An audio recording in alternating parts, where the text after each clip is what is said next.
This video is on how to buy a vehicle overseas in a foreign country. Now, I'm in the country of Ecuador right now, and I wanted to, when I bought this particular Land Cruiser, I wanted to make sure that, well, if I buy it, no one's going to come back around and say, hey, you stole it from me or anything like that. Now, there is a system in place here for that. I'm going to go a little backstory here to explain how and why I wanted to buy a Land Cruiser and the steps and processes it takes and, well, the trials and tribulations of that whole stinking process. So back in like 1990, my dad had a 1970 FJ40. It was a three-speed column shifter. It kind of worked and it kind of didn't, and he kind of lost interest in doing it. For whatever reason, I don't know why he lost interest, but he sold it, and then that was the last time I came across one, really, honestly. And this came around until last year, well before COVID. My wife's boss, he bought two of them. He bought a FJ43 and an FJ40. I think there were one's a 77, the FJ43 is a 78. And the 78 FJ43 was obviously the truck one.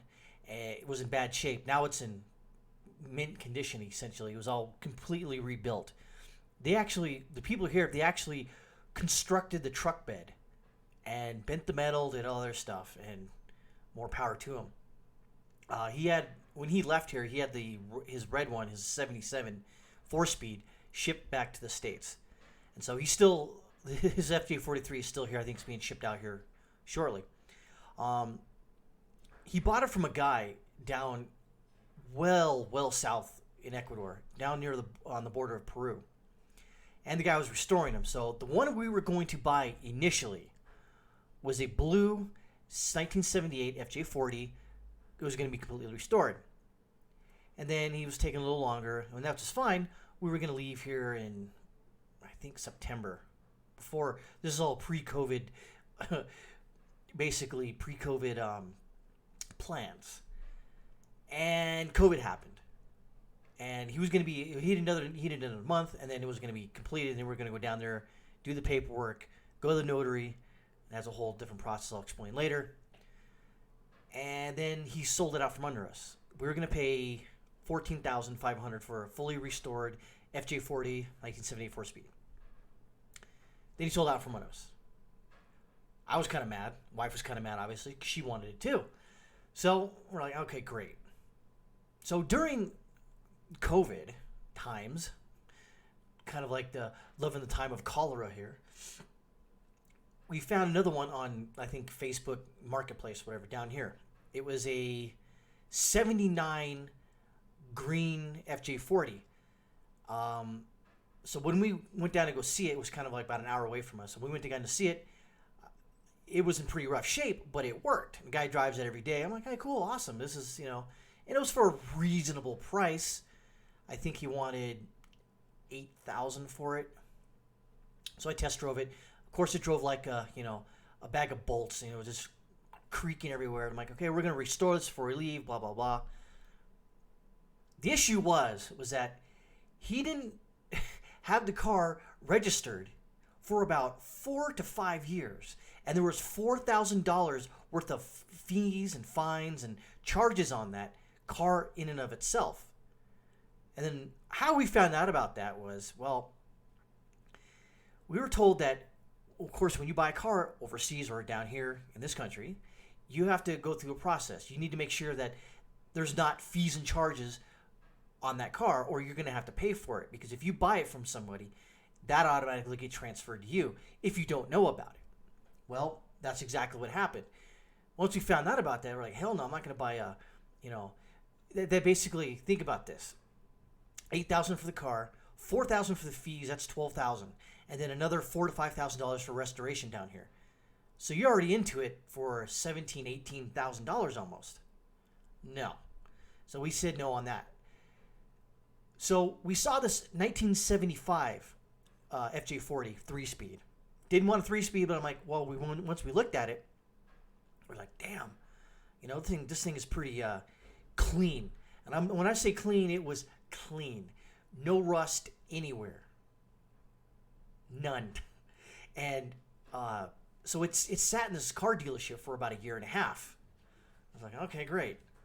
Well, so when we went to go see it, we tried to get it started, and they couldn't get it started. It wasn't running right, and tires were kind of low on air.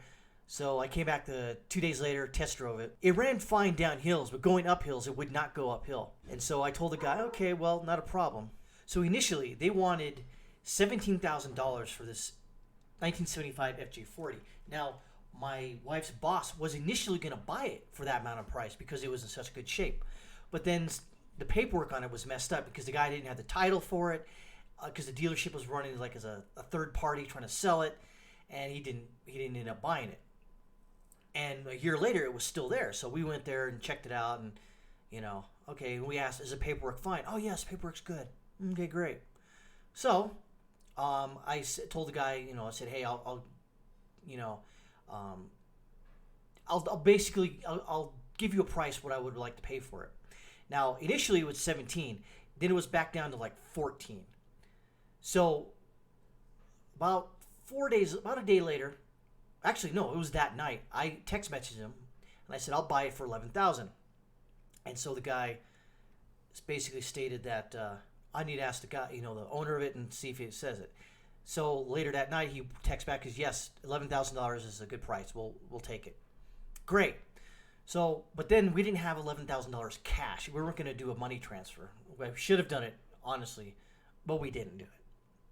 So we cobbled together $11,000 cash, went to him, the dealership, the following day, and as we were paying and doing the paperwork, guess what happened? Yes, it's kind of shady down here. So the owner says, "Oh, I've already sold it. Got a money transfer about an hour ago." So I had $11,000 set out. We're accounting it, making sure we had the right amount of money. And I was like, "F this." So me and the wife grabbed the money and took off. Here's an update on that thing. He never actually sold it. They were trying to upsell us extra $2,000. And he shot it back up to $17,000. So this guy is obviously insane and doesn't know what he's doing. So F that guy. Next, we saw this other 1978 blue, well-used and running daily driver, FJ40. And the guy wanted, I think, 58 after we decided he was going to sell it to me for $5,800. I'm like, great. Unfortunately, here's the problem down in Ecuador. The guy owns the car, but the name on the title is the previous owner. Now, they do this a lot down here, to where they'll buy a car, but they won't transfer the title over because it costs too much money, whatever that is. It's depending on how much fees are on the cars, whatever. So they'll buy it from somebody, and they'll just they'll either don't register it, or they'll register it every year under the last person's name. It's not like in the States where you have the title of the car, you sign it, and hey, it's yours. You go to the DMV, get this title transfer, and it's pretty much like that, depending on what state you're in.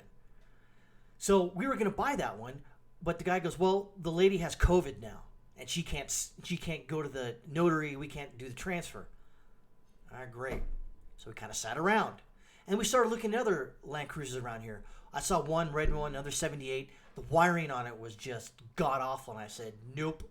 And also it was sort of seeping out of the drain plug on the oil pan. And I'm just looking at this thing. There's just no way in hell. And they had a plastic snorkel on the left side. It wasn't even hooked up. It was just laying there. I was like, nope. So I checked out another one. Same thing. The paperwork is all messed up. "Oh, I got $2,000 left on it, and blah blah blah." And I'm like, great. This is messed up. Till one day we were getting really frustrated, and we were just gonna give up pretty much, because it was 2 months into the guy saying, "Yeah, we kept trying to text him back and hey, we want to sell it. She's still sick. She can't get out of the house, blah, blah, blah, blah." So we come across the yellow one you see in the picture right here. Interestingly enough, this one had power steering. All the other ones we saw, no power steering. I was like, great. And it actually works. And this guy actually daily drives it.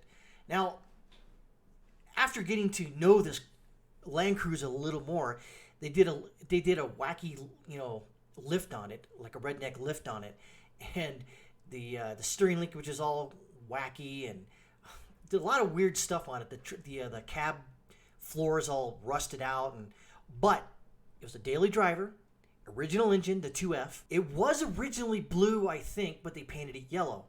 Now, they didn't do a good job. A lot of overspray, a lot of blue color left. But again, two important factors. The engine ran great, had a little bit of valve tap, so what? Original engine and power steering. I was like, great. Unfortunately, as you see right here, they installed modern day Camaro seats, powered seats, by the way, and wired them in, and they actually worked. Unfortunately, my wife's kind of short. She couldn't put her feet on the floor. And by the way, when they did the conversion of those seats, the original seats, they just left it to the person who actually did it, and that person actually sold them out. Ugh, painful. But again, I'm not going to tell you the price I paid for it. That'll come at the end when I'm done with all the restoration and all that. Paperwork was fine. We did it pretty quickly. There's no fees. It was already registered. Guy, like I said, the guy was I think he was a medical doctor or something like that. He drove it every single day. And, it didn't leak any wacky fluids. There was some, obvious, seepage for an old engine like that, but there was no puddles of fluid, like, crap, nothing like that. And I drove it for about 4 days, and I put it into the shop for restoration. It'll be done middle of November. Here's the thing when you buy a car here in Ecuador, what you got to do. One, you find out, you get the license plate number, and then hopefully you can research it and find out if there's any fees on it. A lot of times they'll tell you, oh, no, I don't have any fees on it, and there's fees on it. They haven't registered in 4 years. They've got a bunch of parking tickets, a bunch of speeding tickets or whatever, and it's all looted up there. So what you do is, especially if you're an American or another citizen or whatever, what you have to do is all the parties are together. And by the way, if the person selling it is married, the married couple have to go with them, because all parties that are involved who own it have to be on the documents of the matriculation, the matricula, they call it. So you go to one of the many notaries around here in Quito or in other parts of Ecuador, depending where you're at. You go in there and you do the paperwork, and it takes about an hour, not very long. You pay the fees or whatever it is, and that's it. It's yours. Then the hard part, the very stinking hard part here, is that you have to register it under your name, because the title or the registration card is under the last person's name, and that takes a little while. And so I think that's what part I'm in right now, and that's really about it.